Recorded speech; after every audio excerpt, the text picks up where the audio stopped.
Oke teman-teman, ketemu lagi dengan saya Dwi Arsana. Di video saat ini kita akan membahas tentang osiloskop, yaitu sebuah perangkat yang ada tampilan monitornya. Jadi tampilan di sana nanti ada berupa gelombang.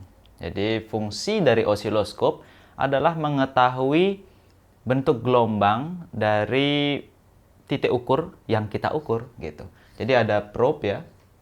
Jadi salah satunya nanti dipasangkan di ground dan ujung probe-nya nanti dihubungkan ke titik yang akan kita ukur. Saya akan bahas tentang osiloskop. Jadi kalau dulu itu ada namanya osiloskop analog, yaitu displaynya masih menggunakan tabung CRT. Namun sekarang saya sudah punya sebuah osiloskop digital dengan layar LCD dan juga tombol-tombol yang digital. Jadi bukan kayak osiloskop analog, dia masih menggunakan mechanical button ya. Sekarang kita sudah tombolnya digital. Oh ya, dan ada satu lagi. Selain osiloskop ini, kita akan bahas osiloskop yang ada dalam plastik ini. Osiloskop ukuran mini. Nah, di mana aja sebenarnya kita perlu menggunakan osiloskop? Sebenarnya di setiap perangkat elektronika zaman sekarang itu untuk memperbaikinya kadang kita perlu osiloskop, kadang juga enggak, karena mungkin yang sekedar mengukur tegangan biasa, kita masih bisa menggunakan avometer biasa atau alat ukur voltmeter biasa, ohmmeter, voltmeter. Tapi dengan adanya osiloskop, selain dapat mengukur tegangan, dia dapat menampilkan tegangan, kita juga bisa mengetahui bentuk gelombang dari tegangan yang kita ukur tersebut. Gitu. Jadi misalkan tegangan yang kita ukur adalah DC 12 volt, dengan menggunakan osiloskop kita dapat mengetahui bahwa DC 12 volt itu murni DC atau ada tegangan ripple atau ada tegangan gergajinya gitu. Jadi kalau di perangkat digital, jika tegangan DC masih mengandung tegangan ripple atau tegangan gergaji, maka itu akan merusak komponen digital tersebut gitu. Jadi DC-nya harus DC murni. Dan sekarang kita akan coba untuk men-start osiloskop ini dari awal, kalibrasi hingga fungsi dari tombol-tombol yang ada pada osiloskop ini. Kita akan coba nyalakan. Kita harus menghidupkan dulu osiloskopnya. Osiloskop yang saya punya di sini adalah osiloskop dengan merek Hantek ya. DSO 5102P.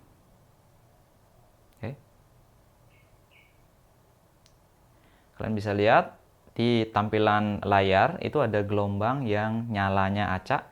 Itu karena probe-nya masih tidak terpasang ke manapun. Ya. Kalau kalian punya osiloskop, itu pertama kali harus dilakukan yang namanya kalibrasi. Kalibrasi adalah proses di mana kita mencocokkan pengukuran internal dari osiloskop tersebut. Di bagian osiloskop sudah kalian bisa lihat ada pin keluar di sini. Itu adalah pin yang digunakan untuk mengkalibrasi osiloskop kita. Nah, caranya mengkalibrasi adalah dengan menjepitkan probe ground ke bagian ground dan probe satunya di bagian atasnya. Oke, di tampilan LCD tidak muncul apa-apa, maka kita akan tekan tombol auto set di sini, tombol yang orange. Maka kalian akan melihat sebuah gelombang yang rapi di tampilan LCD dengan keterangan di sini ya, di LCD di sini. Oke, frekuensinya adalah 1 kHz persis. Lalu periode 1 milisecond, kita bisa baca periodenya, dan tegangan peak to peak-nya 5,2 volt. Lalu ini 2,5 tengah-tengahnya, dan kita bisa lihat data lebih lengkapnya dengan mengklik tombol measure di sini. Seperti itu. Lalu kita close. Maka data lengkap akan muncul di bawah sini. Kalian bisa lihat peak RMS-nya adalah sebesar 3,6 volt, duty cycle-nya 50%, dan rata-ratanya sebesar 5,2 volt. Nah, seperti itu. Sesuai dengan data yang tertulis di sini.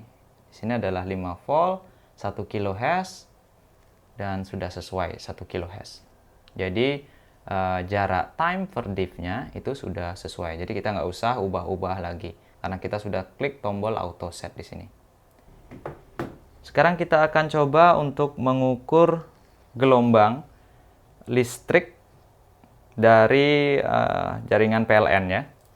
Tapi tentunya kita akan gunakan trafo dulu sebagai penurun tegangannya di sini. Saya akan kecilkan. Trafo sudah menyala, hati-hati ada setrum. Dan sekarang kita akan coba. Kita akan coba baca tegangan di 3 volt ya, yaitu 6 ke 9. Jadi di trafo kalian lihat 6 ke 9. Jadi saya nggak akan baca terlalu besar. Sebenarnya kalian bisa dari 0 ke 6, tapi tegangan terlalu besar. Saya akan coba untuk 6 ke 9. Berarti dia 3 volt. Kita akan coba bagaimana bentuk gelombangnya. Oke. Nah.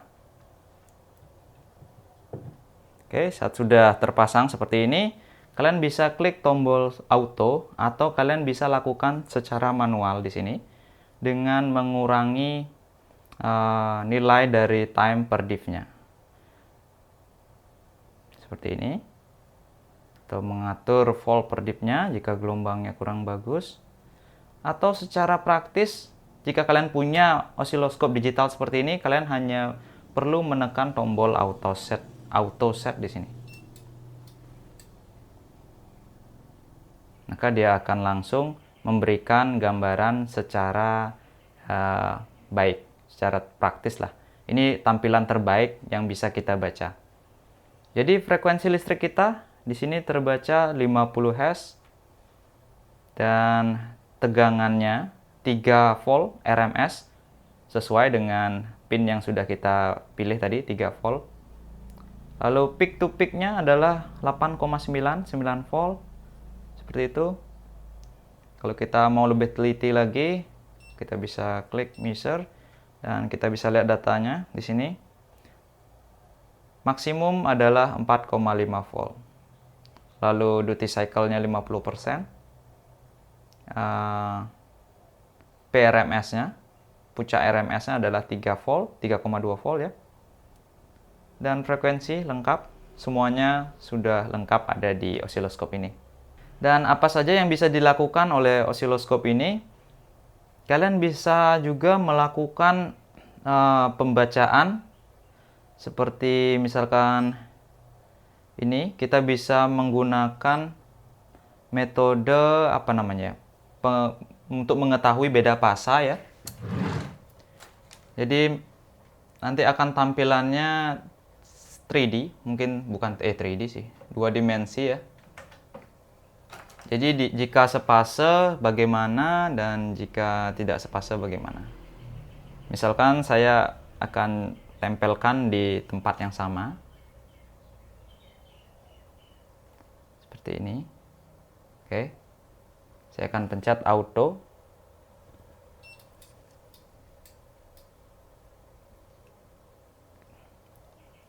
Oke, seperti ini. Fasenya sama.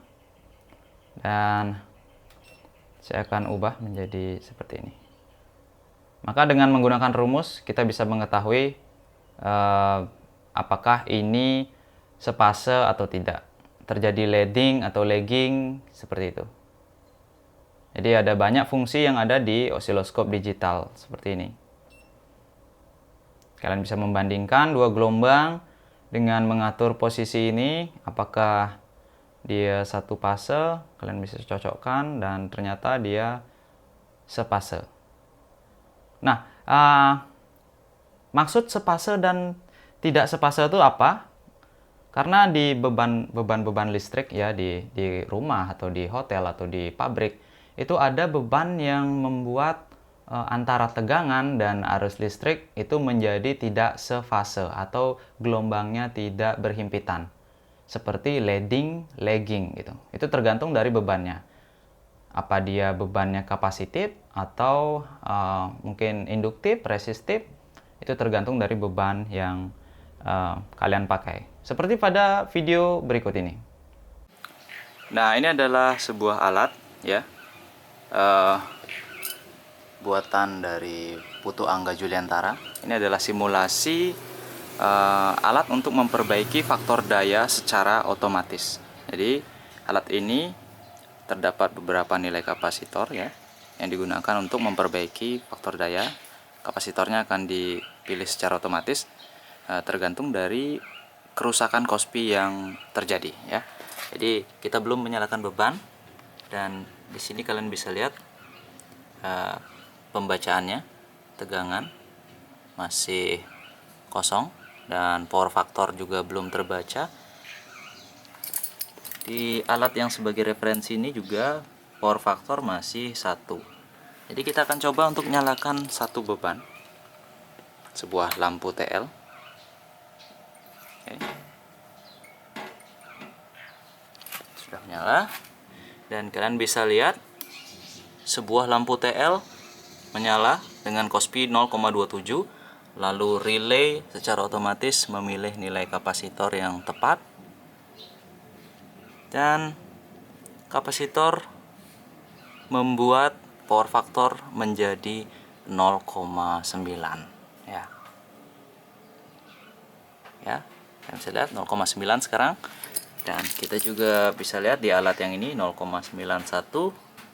Oke, mendekati. Kita akan coba untuk 2 beban lampu TL. Oke, 0,5, dan relay akan dipilih sesuai dengan beban yang ada sehingga power factor diperbaiki menjadi tetap 0,91. Ya, kita akan lihat lagi di sini 0,92. Jadi kita akan coba bandingkan pergeseran pasa yang saya maksud dengan menggunakan osiloskop. Oke, sebagai awal saya akan mengkalibrasi sebagai bukti bahwa gelombang di awal itu adalah sepase ya, artinya gelombangnya berhimpitan. Dan sekarang saya akan memasang 2 probe ini di trafo tegangan dan juga di trafo arus ya. Kita akan langsung pasang. Oke, jadi probe osiloskop sudah saya pasang di sensor arusnya ya. Jadi alat ini tidak terpakai. Kita hanya ingin mendeteksi bentuk gelombang dari sensor arus dan juga di sensor tegangannya ya. Jadi kalian lihat yang biru itu adalah sensor tegangannya, sedangkan yang kuning itu adalah sensor arus. Kita lihat di sini ada cacat, itu karena ada interferensi dari sinyal luar karena sensor arusnya sendiri belum memperoleh beban, seperti itu. Seperti yang tadi kita sudah cek bahwa dia sepase, dan sekarang kita akan coba nyalakan. Oke, sebelum menyalakan beban ini induktif ini, kita akan coba nyalakan dengan beban resistif dengan sebuah solder. Jadi saya akan hubungkan, sini saya akan tempelkan ya. Maka kalian akan melihat gelombang seperti hampir berhimpitan ya. Oke. Jadi puncak gelombang ketemu dengan puncak gelombang. Dan lalu bagaimana jika kita menyalakan beban induktif? Kita akan lihat. Masih konfigurasi yang sama. Maka kalau kita kondisikan bentuk gelombangnya sama, maka kalau kita dekatkan itu gelombang akan bergeser beberapa div gitu ya, beberapa garis, karena bebannya bukan beban resistif ya. Jadi bebannya sudah bukan beban resistif, itu menyebabkan gelombang itu terjadi beda fase. Nah, itu dia yang saya sebut adalah terjadinya beda fase di dalam video ini.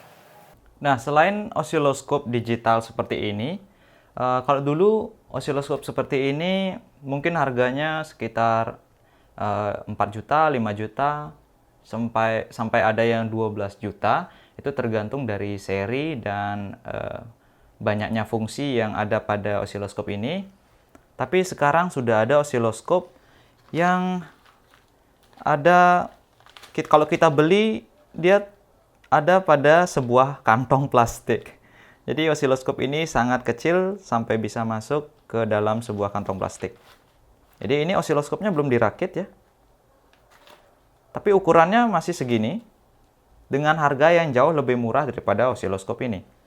Jadi osiloskopnya adalah ini. Kalian bisa lihat ukurannya sangat kecil, tipis, dan beda jauh ya. Tapi kita akan lihat apakah fungsinya hampir menyamai dengan osiloskop yang harganya jutaan. Kita akan coba untuk menyalakan osiloskop mini ini.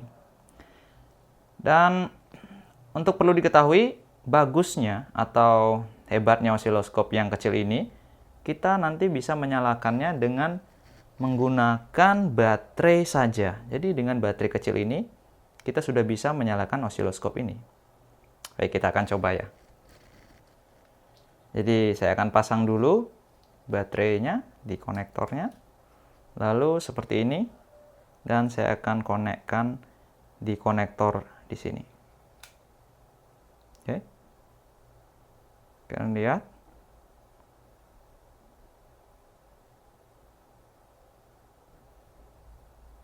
Dan tampilannya menyala hampir mirip seperti osiloskop yang harganya jutaan.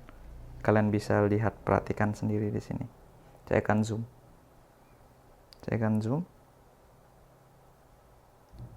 Kalian perhatikan, tampilannya hampir mirip. Ada garis-garisnya, ada indikator voltage-nya. Ya, kita akan coba untuk membaca gelombang yang sama seperti osiloskop yang mahal ini. Kita akan coba. Oke, saya akan pasang probe-nya.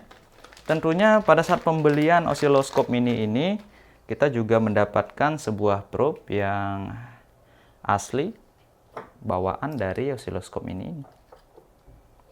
Nah, seperti ini. Saya akan pasangkan ground di ground. Ya. Oke, seperti ini. Dan saya akan pasangkan positif di pin yang sama. Oke. Nah, kalian bisa lihat, tunggu sebentar. Sama seperti osiloskop yang ini, yang ini ya. Awalnya dia nggak kelihatan, tapi kita bisa lakukan pengubahan time per diff-nya. Dengan cara mungkin kita bisa menyelect plus minus di sini, kita bisa seperti ini. Mungkin sensitivitasnya kita sudah pilih yang tertinggi, yaitu 1 volt setiap diff-nya. Atau mungkin kita kalikan lagi di sini ya. Mungkin mau kali berapa, probe-nya kali berapa, dari pembacaan normal kita bisa kali berapa gitu maksudnya. Oke.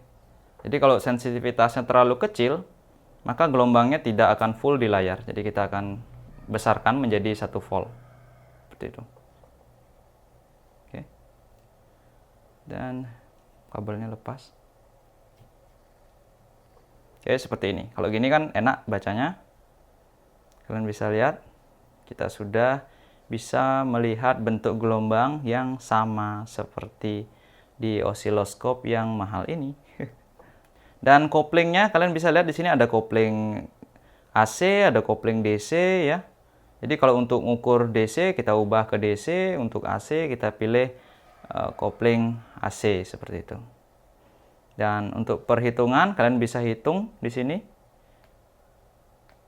Kalian bisa hitung berapa diff yang ditampilkan di sini dan hitung kali 2 volt, maka kalian akan mendapatkan tegangan yang dihasilkan dari gelombang ini. Berbeda dengan osiloskop digital yang di sini, dia sudah langsung menampilkan berapa tegangan yang terbaca, seperti itu. Oke.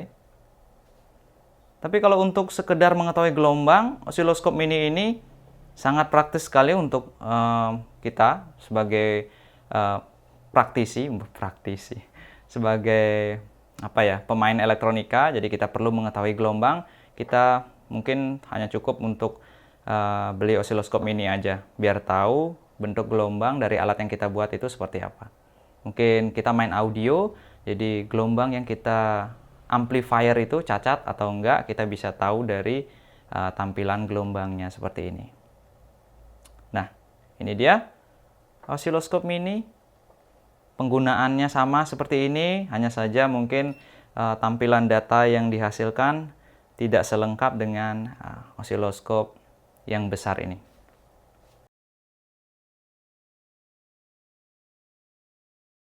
Nah teman-teman, itu dia tadi adalah review 2 buah osiloskop, yaitu osiloskop digital yang ukurannya besar ini, dan juga dengan osiloskop digital mini. Oke. Yang ukurannya sangat kecil, tapi juga mampu bekerja dengan baik seperti dengan osiloskop yang satu ini, ya.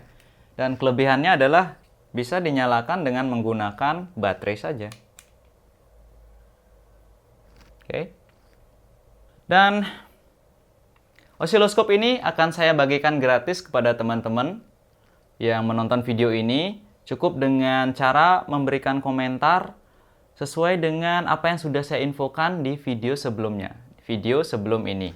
Atau kalau kalian belum nonton videonya, kalian bisa cari videonya di keterangan video ini, bagaimana cara berkomentar untuk mendapatkan 2 buah osiloskop. Jadi akan ada 2 orang pemenang nanti yang mendapatkan masing-masing 1 buah osiloskop digital ini. Oke. Ketentuan ikutan untuk giveaway osiloskop ini ada di keterangan video, jadi baca dan ikuti, lalu langsung aja komen jika kalian sudah paham bagaimana caranya. Oke, sampai jumpa di video selanjutnya di channel Anak Agung Dwi Arsana. Jadi menggunakan osiloskop itu tidaklah susah, asal kita tahu cara-cara dasarnya saja.